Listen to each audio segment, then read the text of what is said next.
చంద్రబాబు పాలనలో తన మార్కు చూపిస్తున్నారు. పార్టీ కార్యాలయంలో తనను కలిసిన సమయంలో కొంతమంది చంద్రబాబు కాళ్లు మొక్కారు. దీంతో తన కాళ్లకు దండం పెట్టే సంస్కృతి వద్దని ప్రజలకు చంద్రబాబు విజ్ఞప్తి చేశారు.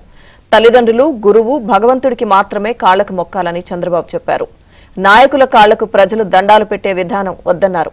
ఇవాటి నుంచి ఎవరూ అలా చేయొద్దని చెప్పారు. మరోవైపు సెక్యూరిటీ సిబ్బందిని సైతం పార్టీ నేతలు అప్రమత్తం చేశారు.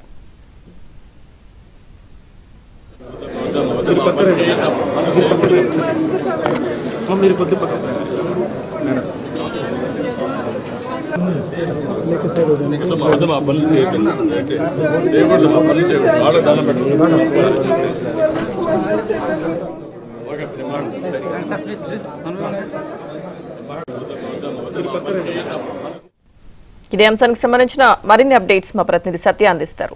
సత్య, లక్ష్మీ దుర్గా ఈ రోజు శనివారం కావడంతో పార్టీ కార్యాలయంలో గ్రీవెన్స్ కార్యక్రమం ఏర్పాటు చేశారు. ఈ గ్రీవెన్స్ కార్యక్రమంలో భారీ ఎత్తున వేలాదిగా జనాలు ముఖ్యమంత్రి చంద్రబాబు నాయుడుకు తమ సమస్యలు చెప్పుకునేందుకు వచ్చిన పరిస్థితి అయితే ఉంది. వీరంతా వచ్చిన సమయంలోనే పార్టీ కార్యాలయం, కేంద్ర కార్యాలయం ఎన్టీఆర్ భవన్ లోకి లోపలికి ప్రవేశిస్తున్న సమయంలో ఒక మహిళ సీఎం చంద్రబాబు కాళ్లకు దండం పెట్టే ప్రయత్నం చేశారు. దీంతో ఆయన వెంటనే ఈ కాళ్లకు దండం పెట్టే సంస్కృతి వీడాలి, ఎవరైనా నా కాళ్లకు దండం పెడితే వారి కాళ్లకు నేను తిరిగి దండం పెట్టాల్సి వస్తుందని చెప్పి ఆయన చెప్పిన పరిస్థితి ఉంది. ఇవాళ నుంచి నా కాళ్లకు దండం పెట్టే విధానానికి ఫుల్ స్టాప్ పెడుతున్నా అని కూడా ఆయన వ్యాఖ్యానించారు. తల్లిదండ్రులు, భగవంతుడు కాళ్లకు మాత్రమే దండం పెట్టాలి తప్ప నాయకులకు కాదు అని కూడా ఆయన సందర్భంగా చెప్పారు. నాయకుల కాళ్లకు దండం పెట్టి ఎవరూ తమ గౌరవాన్ని తగ్గించుకోవద్దని కూడా ఆయన స్పష్టం చేశారు.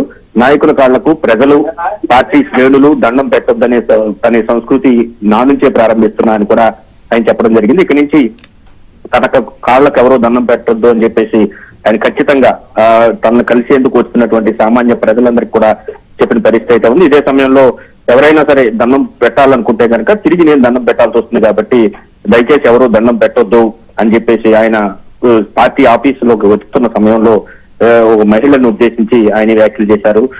ఈ సంస్కృతిని మానుకోవాలని చెప్పారు. ఎవరైనా దండం పెట్టాలంటే తల్లిదండ్రులకి, గురువుకి మాత్రమే దండం పెట్టాలి తప్పించి నాయకులకు ఎవరో దండం పెట్టొద్దు. ఈ సంస్కృతిని ఇకపైన తెలుగుదేశం పార్టీ ఈ పరిస్థితిని ఇకపైన కాళ్ళు మొక్కునే సంస్కృతి ఇకపైన మానేయాలని చెప్పి ఆయన స్పష్టం చేశారు. ఇకపైన ఎవరైనా కాళ్ళు మొక్కాలనుకుంటే తల్లిదండ్రులకు, వారి గురువులకు మాత్రమే మొక్కండి, నాయకులకు ఎవరో మొక్కొద్దు అని కూడా ఆయన స్పష్టంగా చెప్పిన పరిస్థితి అయితే ఉంది. Thank you Satya.